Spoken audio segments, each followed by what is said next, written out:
Hello, all you lovely people, and welcome to another video of mine. I am making a quick video on the RTX 50 series because they just dropped a bombshell on all of us where Jensen Huang's keynote speech mentioned that you can get 4090 performance from the entry level 5070 card.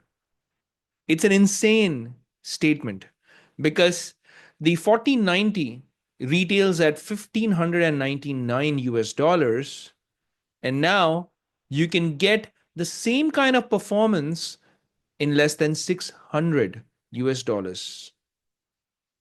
What? That's what this video is going to be about. So let's jump right into it. Now, obviously, when you have bold or fiery statements like that, it does come with fine notes. So let me quickly get on to the website and show you this particular section here. And I'm just going to expand the font size so that you can take a look at it clearly. So here we have the 5070, which retails at less than $600, roughly about 580 US dollars. And in this particular statistics here, look at what the fine print states right at the bottom. Now, RTX 5070 is the entry level now when it comes to the 50 series, goes all the way up to 5090. So, the comparison that they have shown here in this particular section is, let's take Alan Wake 2, for instance. This is a very demanding title, by the way. And you're getting close to 2x performance when you play this with DLSS plus full ray tracing compared to the 4070.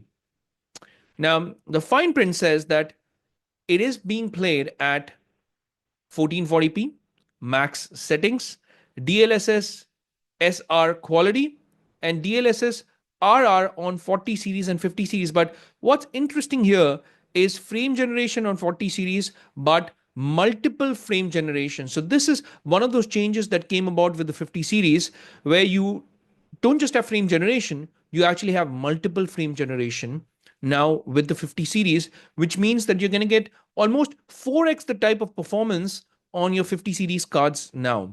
But here is where it pays to pay more attention. It pays to pay more attention to the details. Just take a look at A Plague Tale Requiem. Now, this is obviously not almost 2x performance. In fact, I would say that it roughly is about 1.3x performance. And generally, when you go from one generation to another generation, you see between 20 to 30% gains, anyways, in terms of a generational leap. Here, what's interesting is that A Plague Tale Requiem only supports DLSS 3. So you don't have DLSS 4 here, like you have in Alan Wake 2 and even in Cyberpunk, where you have almost 2x performance. So if you have just that generation leap that you're considering, then probably the jump is only from probably 1.3 to 1.35x versus the 1.7 to almost 2x that you get with DLSS 4. So that's something that you have to keep in mind. Also, the statement that Jensen Huang mentioned that you're going to get 4090 type performance with your 5070 card. So let's jump right into it. Let's get into the 4090 series here. This is obviously the new Blackwell architecture that you get with the 50 series versus the Lovelace. So here, if you can notice, in 4090, you're getting AI tops, which is 1321 if you look at 4090 series. But the AI tops performance in the 5070 series is nowhere close to that. It's just 988. So there's a huge difference there. Also, the 5070, if you notice, is a 12 GB dedicated GPU graphic card, whereas the 4090 is a 24 GB dedicated graphics card. Even the memory bandwidth is just 672 GB per second versus the 1008 GB per second. Now, in case you're wondering, how can the CEO of NVIDIA make such a bold claim that you can get 4090 type performance in 5070. Well, that's all thanks to AI. So they are making a lot of bets on AI this time around, and they have shown this in some of the videos that they have shown that you now have, instead of standard processing, you have something like a neural processing, and with that, even the materials that you have, they occupy far lesser space, so it can actually give you a lot more performance, a lot more bang for your buck when compared to last year's top of the line 1490. However, it will be interesting to see how the 5070 can actually deliver that kind of performance, because it's not close to the 4090 in time in terms of the tops performance and even in terms of the memory bandwidth. Now, what does come close to your RTX 4090 is the 5070 Ti, which, by the way, is a 16 GB dedicated GPU. And I think that they should have at least offered a 5070 with 16 GB, because 12 GB, when you want to use those high resolution textures in a game, you definitely need more memory.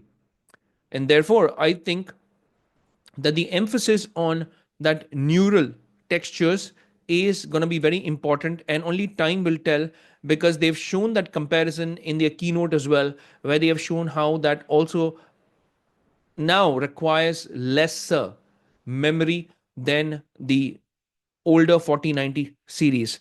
But this is obviously a better comparison when it comes to the 4090, because here in the AI tops you get 1406, which is higher in fact than the 4090 series. But obviously this is also expensive. It is not going to retail close to that price of the 5070. And also even the memory bandwidth is close to the 900 GB per second, which is just 100 GB per second lesser than the 4090. So if they would have told that the RTX 5070 Ti is actually going to be performing closer to that 4090, it would have been believable. But they've made a very bold claim by stating that the entry level 5070 RTX 5070 is going to give you 4090 performance in games. So that's something that's going to be very interesting to see.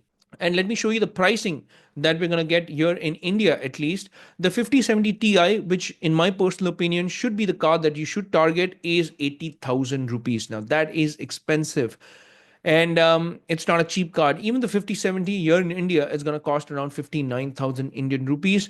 And that is also not cheap. But these are desktop GPUs. They are not laptop GPUs. Speaking of laptops, they are going to come in laptops as well. Obviously, the laptop GPUs are not going to be as good as the desktop GPUs, goes without saying. But yeah, you get a lot more bang for your buck this time around. And I think for all those people who actually purchase 4090 GPUs, the last gen of GPUs, they're going to have their jaws dropped in awe of what kind of bang for buck you're going to be getting from the 50 series now.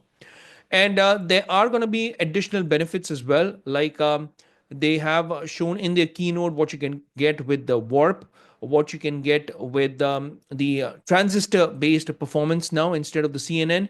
So I'm not going to get into all those details. Maybe a separate video would probably be better for diving really deep into this. But I just wanted to quickly make this video because I wanted to show you all the advantages of benefits, especially the price point benefit that you're now getting with the 50 series. So you may want to hold on to your wallets before you buy your next PC with the 40 series, because this is just around the corner. It's going to drop in January. It's going to be widely available in February, especially in all countries. And here you can see the difference of what AI is doing now in terms of ray tracing, especially. And the performance that you're going to be getting with DLSS 4 is absolutely mind blowing, because here in Cyberpunk 2077, they are showing that with DLSS off and with full RT on, you may have been getting 27 FPS, but now with DLSS 4, you see a 10x boost, because take a look at that. That's 27 FPS versus 236 FPS, and this is with full ray tracing on with DLSS 4. So that is incredible, guys. I mean, that is a massive, massive boost in terms of the performance.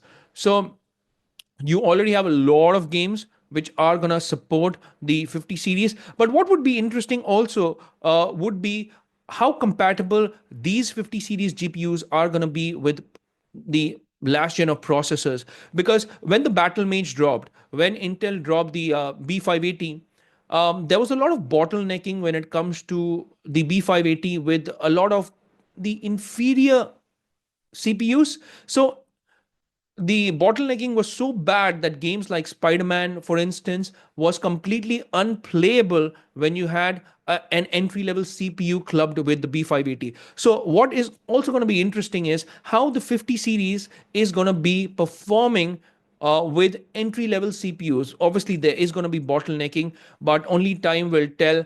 I am quite interested in the 5070 Ti, and maybe I might want to get my hands on this desktop GPU, the 5070 Ti, somewhere down the line when it becomes widely available and when there are discounts available on this. I think even if they had priced it at around 70,000 Indian rupees, it would have been a very good value for money card because you get 16 GB of dedicated graphic memory. Yeah. And this is actually close to the performance of the 4090.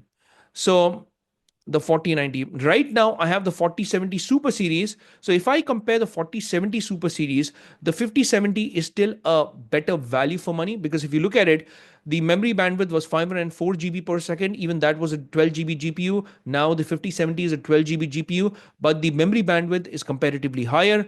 The AI TOPS is comparatively higher, almost double of what you were getting with 4070 Super. So if you compare it with 4070 Super, yes, obviously the 5070 is a much better value for money graphic card. So that's why the new generation is going to be interesting. Only time will tell how this performs with entry level CPUs as well. I have made a video on my 4070 Super configuration, so do check it out on my channel. But I wanted to get this video out to you because I'm really excited how the 50 series graphics card will do. What will AMD be doing now? Now that this bombshell news has dropped and the CEO Jensen Huang has made a very, very bold claim in terms of the gaming performance of these new 50 series graphic cards. What do you guys think about the new 50 series? Do you think it's a much better value for money graphic card? I personally think so. Yes, it offers more value for money.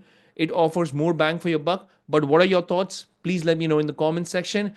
And if you want more gaming related content, I make a lot of these videos on gaming news, gaming updates, especially on Lenovo Legion Go because I have so many Let's Play videos on my Lenovo Legion Go. Feel free to check that out on my channel.